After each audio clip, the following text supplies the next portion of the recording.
All the time.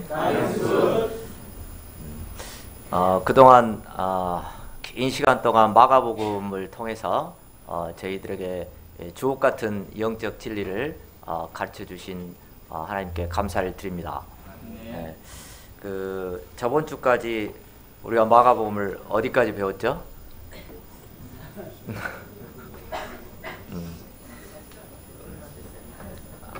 십자가를 바로 지시기 전까지 예수님께서 기도하시는 십자가를 지시기 위해서 기도하시는 장면까지 배웠습니다. 그 뒤로 어떻게 되었을까요? 거기까지만 보면은 제자들 입장에서 보면은 이제 주님을 다 배반하고 도망을 갔습니다. 그래서 제자들 입장에서 보면은 it's over, 그러니까 all over, 다 끝났다. 그리고 또 우리 어떤 신앙생활을 하는 입장에서 보면은 예수님의 또 십자가의 부활 사건이 so what? 그래서 뭐가 어쨌다는 거냐, 이렇게 생각을 할 수가 있습니다. 근데 오늘 말씀에는 그 모든 것들을 다 정리하고 회복하는 내용이 나온다. 그러니까 그 십자가 사건과 부활의 그 동기가 무엇이었는가, 그 의미가 무엇인가, 또 그 목적이 무엇인가 하는 말씀이 나오는 것 같습니다.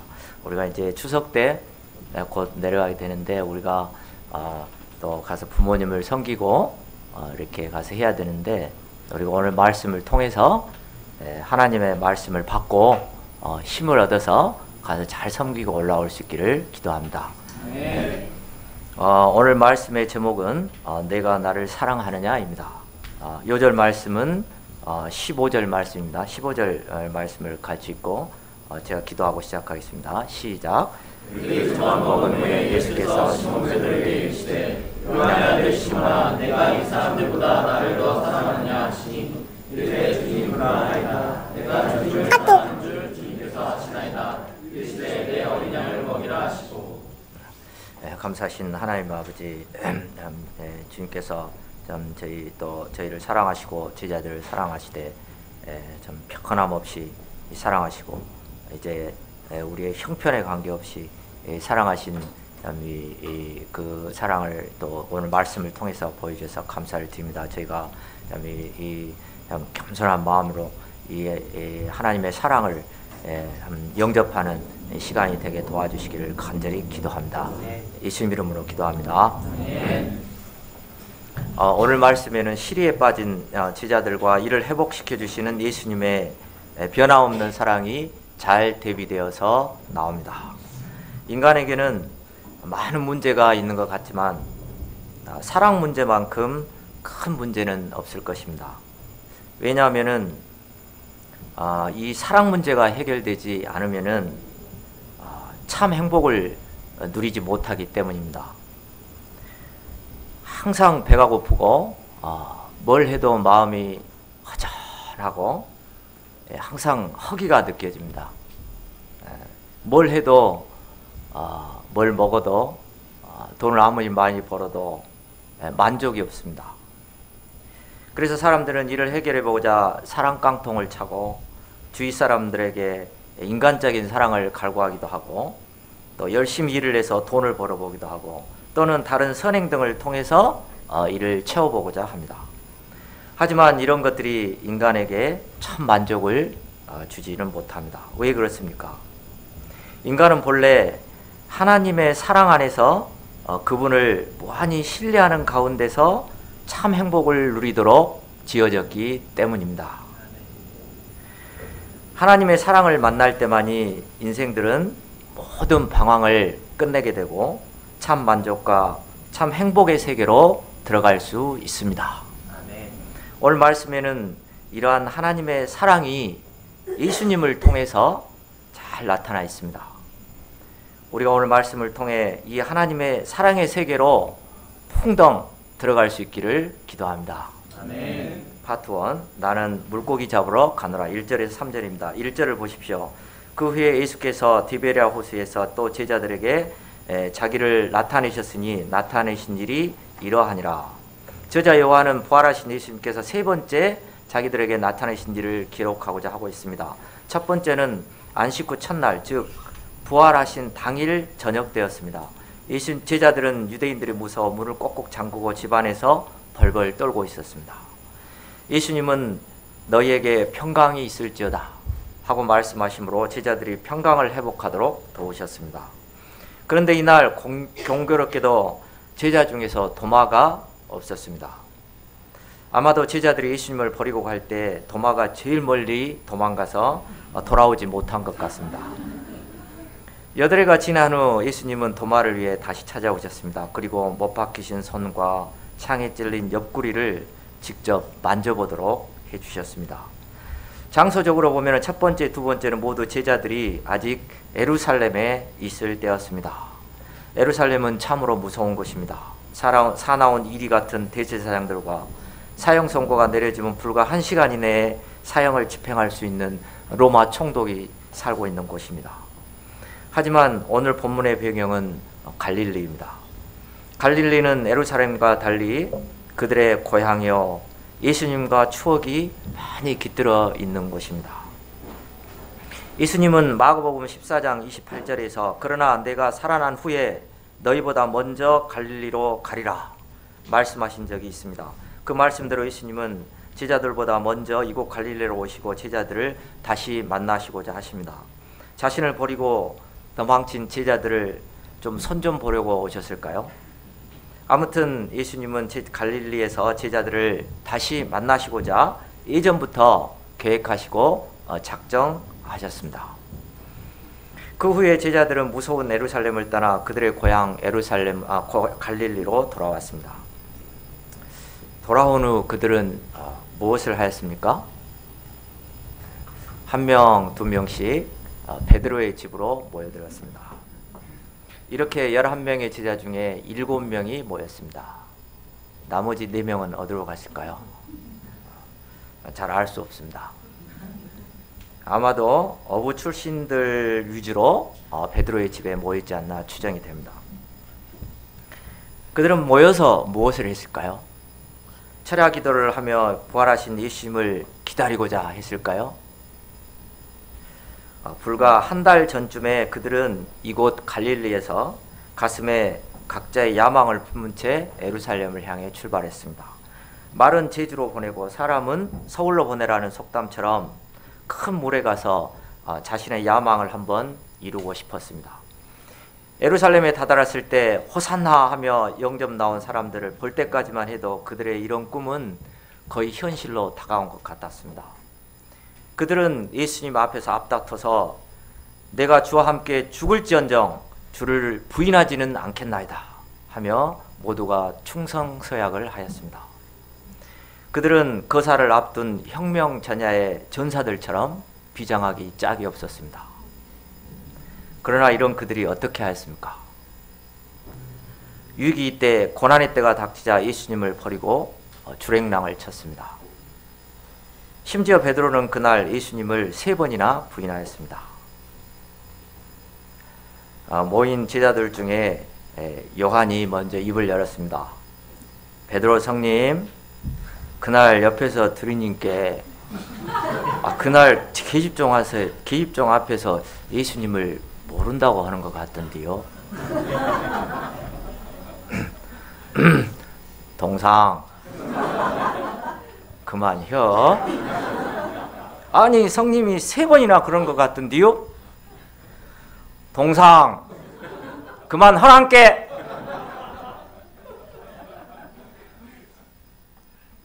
베드로가 역정을 냈습니다. 그러자 요한이 성님 그러면 요 앞에 치킨집에서 닭이나 한 마리 시켜 먹읍시다. 또 닭 이야기를 하였습니다.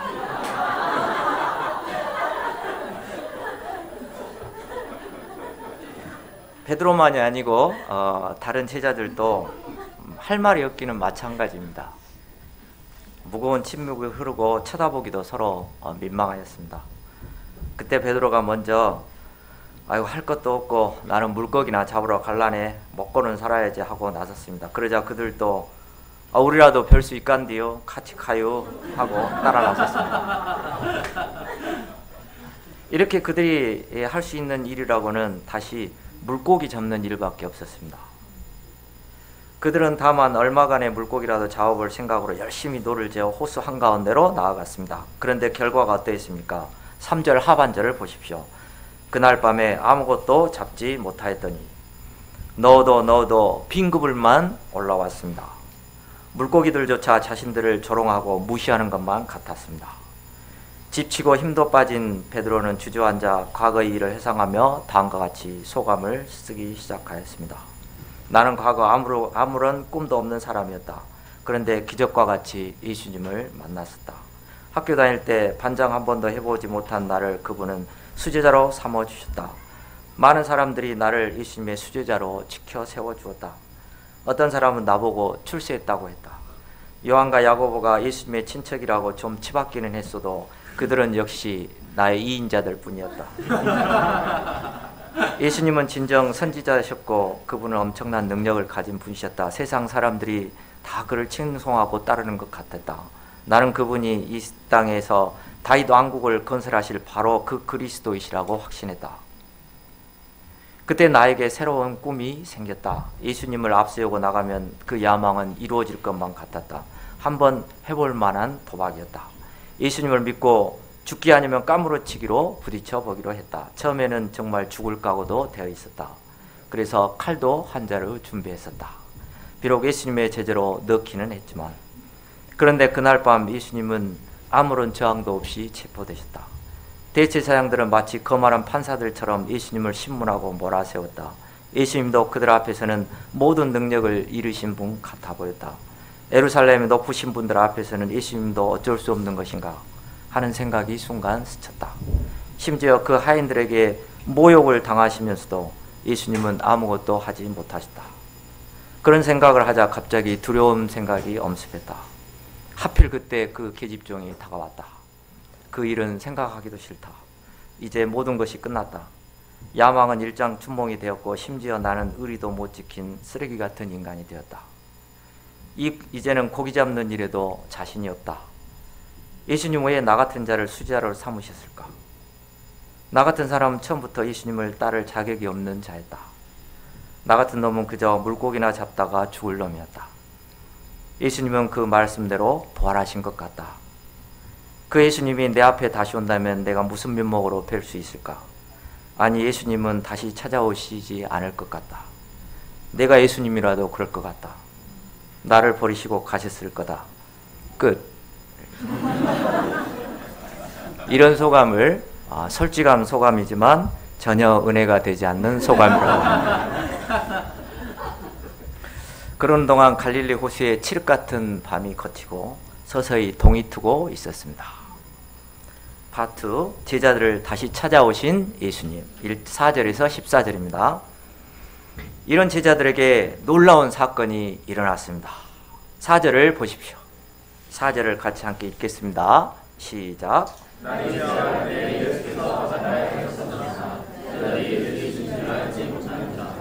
예수님께서 이런 제자들을 다시 찾아오셨습니다. 자신을 버리고 간 제자를 새벽바람을 맞으시며 신방 오셨습니다. 제자들을 혼내고 훈련시키고자 찾아오셨을까요? 특히 수제자 베드로의 손을 좀 봐주기 위해 오셨을까요? 제자들은 주님이신 줄을 전혀 눈치채지 못했습니다. 그 사람이 제자들에게 말을 걸었습니다. 여보게들, 물고기 좀 잡은 게 있는가? 밤새 지치고 힘든 제자들은 대답할 기운도 없었습니다. 6절을 보십시오. 이르시되 그물을 배 오른편에 던지라. 그리하면 잡으리라 하시니 이에 던졌더니 물고기가 말아 그물을 들 수 없더라. 제자들 눈에 힘이 들어가고 얼굴에 다시 화색이 돌아왔습니다. 물고기 잡는 것은 역시 손맛입니다. 낚시도 그렇지만 묵직한 그물을 들어올리는 제자들도 마찬가지입니다. 예수님은 이렇게 제자들이 다시 물고기를 잡을 수 있도록 도와주셨습니다. 생각해보면 잡은 물고기도 그물을 뚫어버려야 속이 시원할 것 같은데 예수님은 그들이 물고기 잡는 것을 도우셨습니다. 이는 시리에 빠져있는 그들을 돕고자 하심이었습니다. 그들이 실패감에서 다시 일어설 수 있도록 돕고자 하셨습니다. 이처럼 예수님 안에서는 언제든지 다시 시작할 수 있습니다. 그물을 추스릴 무렵 요한이 예수님을 알아챘습니다. 와, 예수님이 오셨다. 7절 하반절을 보십시오. 시몬 베드로가 벗고 있다가 주님이라 하는 말을 듣고 겉옷을 두른 후에 바다로 뛰어내리더라. 보통 물에 들어갈 때는 옷을 벗습니다. 그러나 베드로는 반대로 옷을 벗고 있다가 겉옷을 입고 물속으로 뛰어 들어갔습니다. 베드로는 언제나 유별납니다. 베드로의 이런 행동은 무식 가운데서 얼마나 예수님을 깊이 사랑하고 있고 존경하고 있는가를 보여줍니다. 다른 제자들은 작은 배를 타고 물고기가 가득 든 그물을 끌고 들어왔습니다.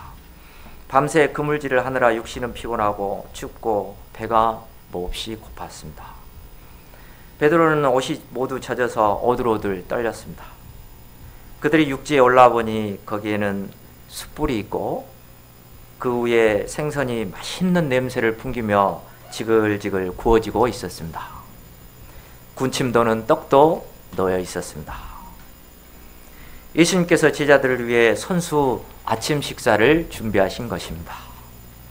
부활하신 성자 예수님은 모든 이의 섬김과 영광을 받아 마땅하신 분입니다. 그런데 그분이 제자들을 위해 아침 식사를 준비하신 것입니다. 10절을 보십시오. 예수께서 이르시되 지금 잡은 생선을 좀 가져오라 하시니 이에 베드로가 가서 고기 든 그물을 육지로 끌어올렸습니다. 거기에는 팔뚝만한 153마리의 싱싱한 물고기들이 파닥파닥 대고 있었습니다. 순간 베드로는 3년 전 예수님과의 첫 만남을 기억하였습니다. 그때도 나를 이렇게 도우셨었는데 예수님은 나 같은 놈을 지금도 여전히 동일하게 도우시는구나.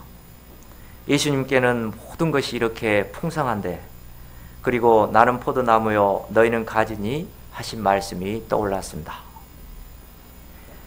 12절 상반절을 보십시오. 예수께서 이르시되 와서 조반을 먹으라. 밤새 힘들었지? 다들 이리 와서 아침 먹자. 예전처럼 한 집에 형제들이 많았을 때는 엄마한테 형제들이 단체로 혼이 날 때가 많이 있었습니다. 이렇게 혼이 나는 날에는 엄마 눈치를 살피며 바스락 소리도 내지 못하고 지죽은 듯이 모두 있어야 했습니다. 그러다가 엄마가 저녁 준비하는 소리가 딸그락 들리기 시작하고 드디어 엄마가 말을 합니다. 빨리 들어와서 밥 먹어. 그러면은 언제 그랬냐는 듯이 다시 왁자지껄 밥상으로 모여들곤 하였습니다. 밥 먹어 이 말 안에는 이제 모든 상황이 끝났다. 계엄 해제다. 원래 상태로 되돌아왔다. 이런 의미가 포함되어 있습니다. 예수님은 베드로가 가져온 것까지 더 맛있게 구워서 제자들에게 나누어 주셨습니다. 여전히 많이 먹고 있는 안드레에게는 토실토실한 물고기 한 마리를 더 얹어 주셨습니다. 옷이 젖어 떨고 있는 베드로에게는 숯불 가까이로 와서 앉게 하시며 따뜻한 떡을 더 얹어 주셨습니다. 배반자는 온수보다 더 밉다는 말이 있습니다. 예수님이 가장 사랑하시던 수제자 베드로가 3번이나 주님을 배반했습니다. 그러므로 예수님은 마땅히 그를 버려야 했습니다. 아니 적어도 그가 당황하도록 쌀쌀한 눈초리로 노려보기라도 해야 했습니다. 차라리 야단을 치면 마음이 편할 텐데 예수님은 그를 책망하는 한마디 말씀도 하지 않으셨습니다. 그동안 아무 일도 없었다는 듯이 제자들을 대하셨습니다. 뿐만 아니라 부활하신 예수님께서 제자들을 위하여 아침을 준비하시고 아름다운 비치 파티를 베푸셨습니다. 이 예수님은 어떤 분이십니까? 그 사랑이 어떠한 사랑입니까? 그들의 모든 허물을 덮고 용서하시는 사랑입니다. 그리고 그들을 언제나 변함없이 사랑하시는 사랑입니다. 제자들을 처음 봤을 때처럼 변함없이 사랑하고 계십니다. 그들의 현재 형편과 조건에 상관없이 한결같은 사랑입니다. 그들의 배반과 죄과에 상관없이 여전히 사랑하고 계십니다. 마치 그들이 허물이 하나도 없는 사람들인 것처럼 사랑하고 계십니다. 이 예수님의 사랑은 어저께나 오늘이나 변함이 없으시고 내일도 변함이 없으십니다. 나의 형편이 어떠할지라도 나의 조건에 관계없이 사랑하시는 무조건적인 사랑입니다. 내가 어떤 형편에 있든지 항상 그리고 앞으로도 영원히 변함이 없이 나를 사랑하는 그런 사랑이 있을까요?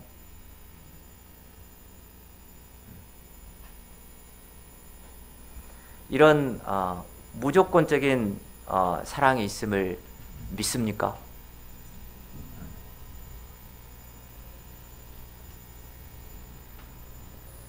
예수님의 사랑이 그러합니다. 왜 그렇습니까? 예수님은 제자들이 배반할 것도 미리 다 아셨습니다. 너희가 나를 버리리라. 내가 닭 울기 전에 나를 3번 부인하리라. 예수님은 베드로의 배반도 미리 알고 계셨습니다. 그럼에도 그때나 지금이나 베드로에 대한 예수님의 사랑은 한결같으십니다. 베드로가 어떤 형편에 있든지 변함없이 사랑하고 계십니다. 그가 수제자로 잘 나갔을 때나 지금처럼 허물로 인해서 깊은 시리에 빠져 있을 때나 동일하게 그를 사랑하고 계십니다. 예수님은 여러분과 저를 사랑하시되 이렇게 사랑하고 계심을 믿습니다. 아멘. 예수님께서 십자가를 지실 때에는 나의 과거의 죄, 또 현재의 죄 뿐만 아니라 나의 미래의 죄까지 지고 가셨습니다. 이것은 앞으로도 내가 형편이 어떠하든지 나를 변함없이 끝까지 사랑하시고 책임지시겠다는 표징입니다. 아멘. 그러므로 십자가는 나를 향하신 하나님의 변함없는 사랑, 또 무조건적인 사랑을 확증하는 표적입니다. 하나님은 예수님의 사랑을 통해서 우리를 향하신 당신의 사랑을 우리가 알기를 원하십니다. 로마서 5장 8절은 말합니다. 우리가 아직 죄인 되었을 때 그리스도께서 우리를 위하여 죽으심으로 하나님께서 우리에 대한 자기의 사랑을 확증하셨느니라. 베드로는 이날 아침 바닷가에서 이 예수님의 사랑을 만났습니다. 나같이 형편없는 자를 이토록 변함없이 사랑하시다니. 이 예수님의 사랑으로 인해서 그의 얼어붙은 마음이 녹아내리기 시작하였습니다. 아까 전까지만 해도 그를 그토록 괴롭히던 자책감, 죄책감, 자괴감은 어디론가 사라지고 이제는 감사와 찬송이 흘러나왔습니다. 방금 전까지 있던 장래의 불안과 염려 또한 어디론가 사라져 버렸습니다.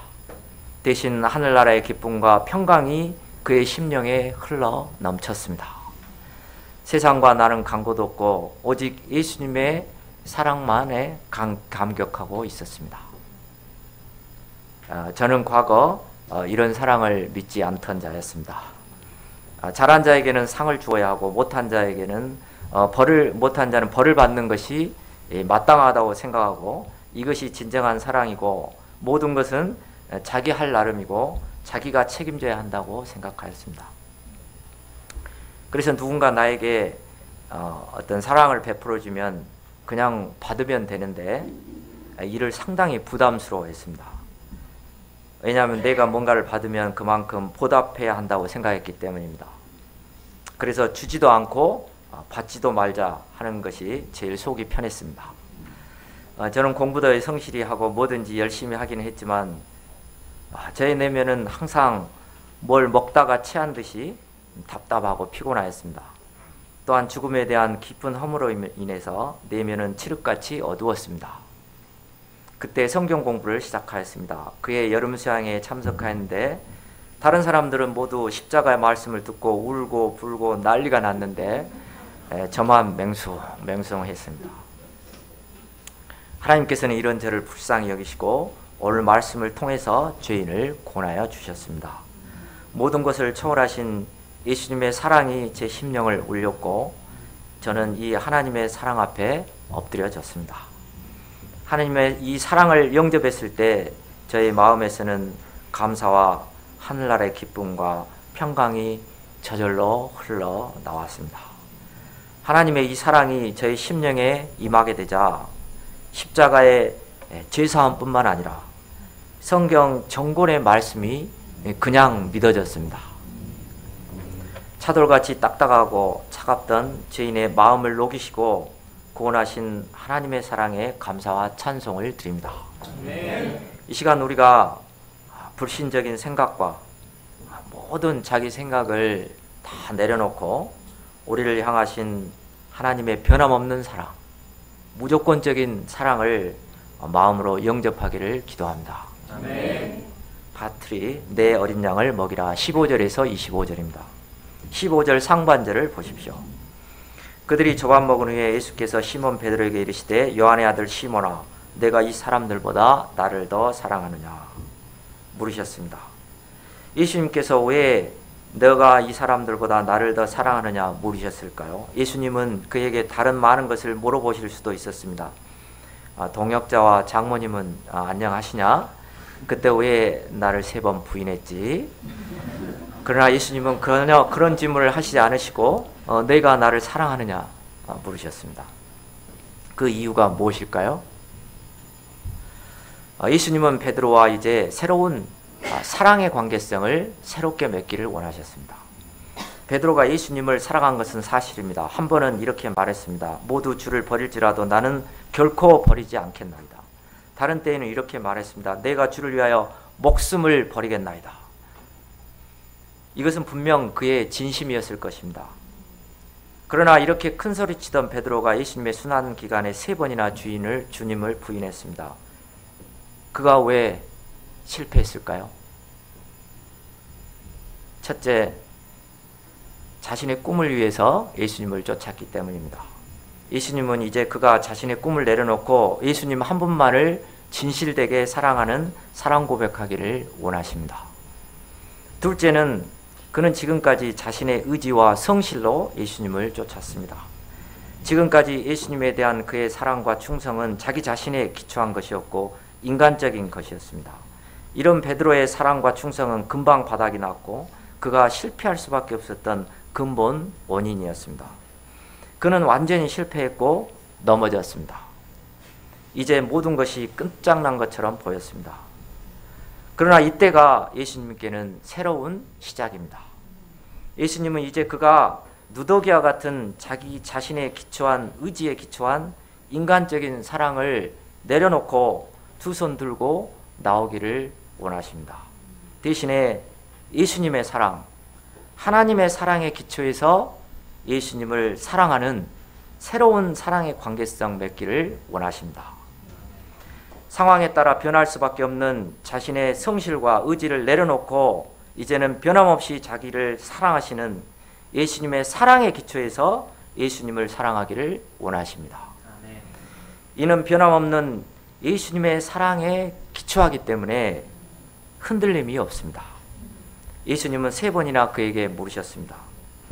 그때마다 베드로의 대답이 무엇입니까? 내가 주님을 사랑하는 줄 주께서 아시나이다.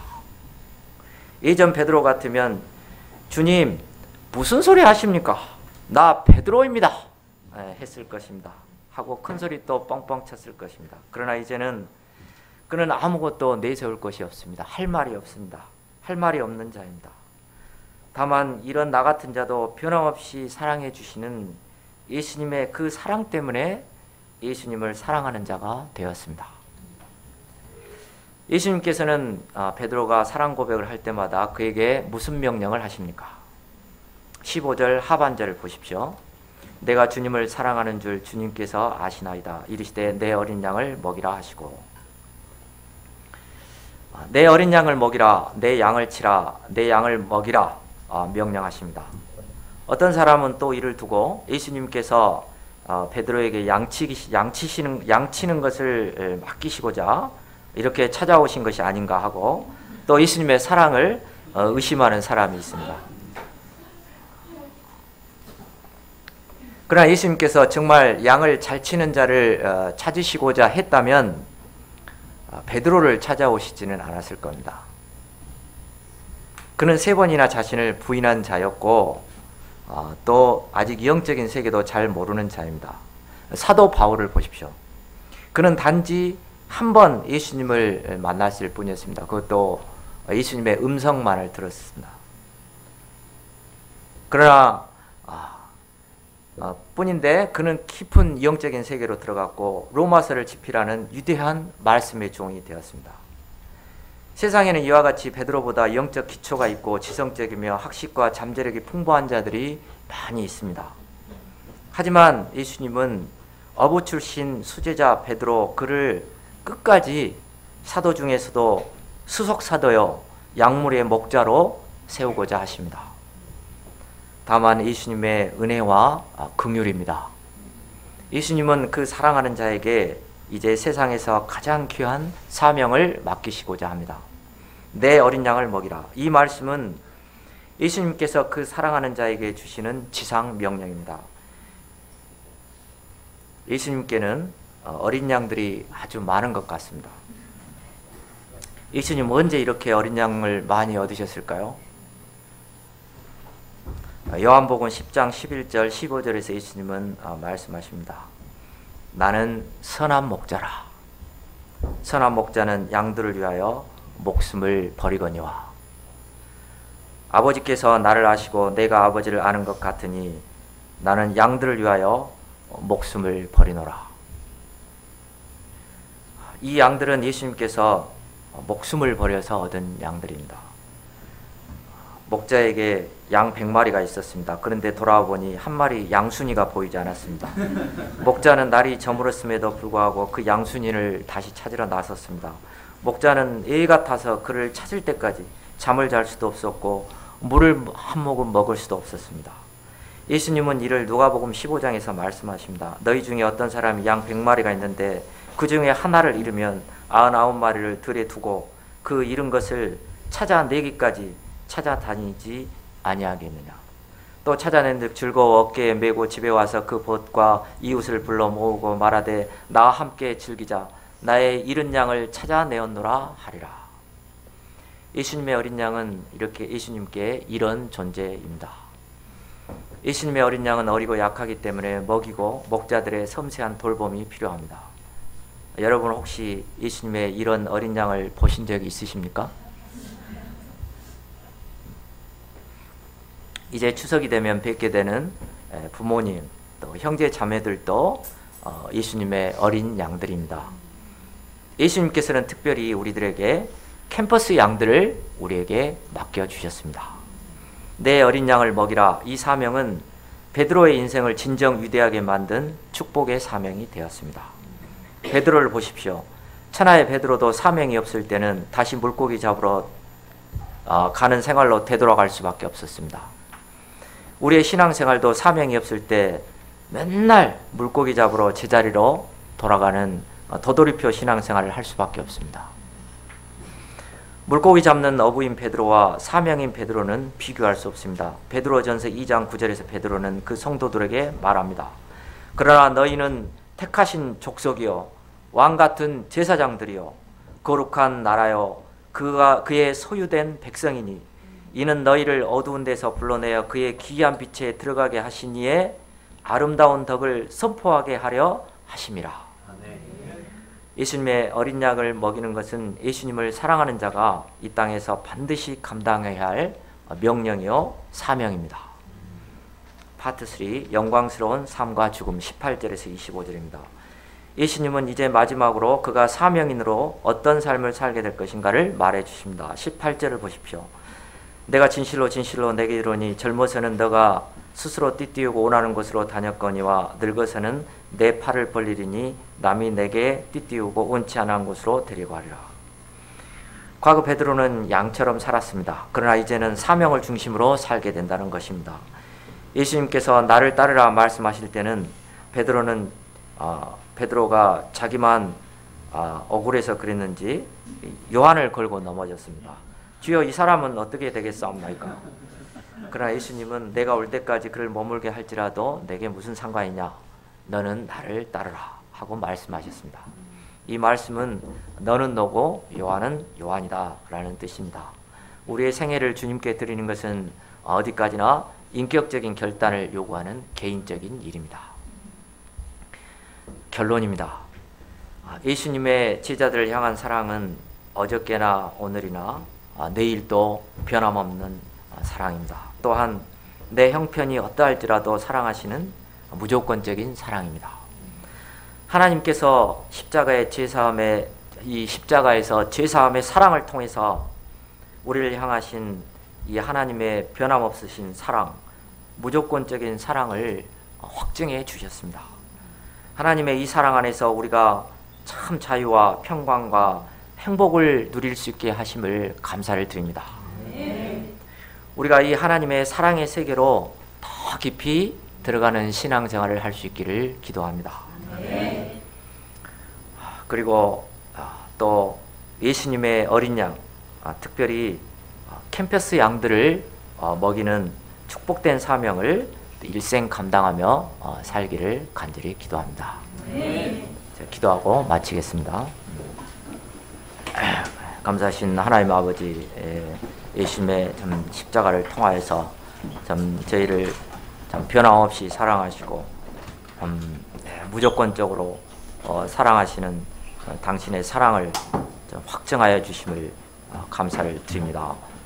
또 그 사랑 안에서 저희가 참 평강과 또 행복을 누리게 하심을 감사를 드립니다. 저희가 이 하나님의 참 사랑 안으로 더 깊이 들어가는 신앙생활을 하게 도와주시고, 또 예수님의 내 어린 양을 먹이라 하시는 사명에 충성하게 도와주시기를 간절히 기도합니다. 감사합니다. 예수님 이름으로 기도하였습니다.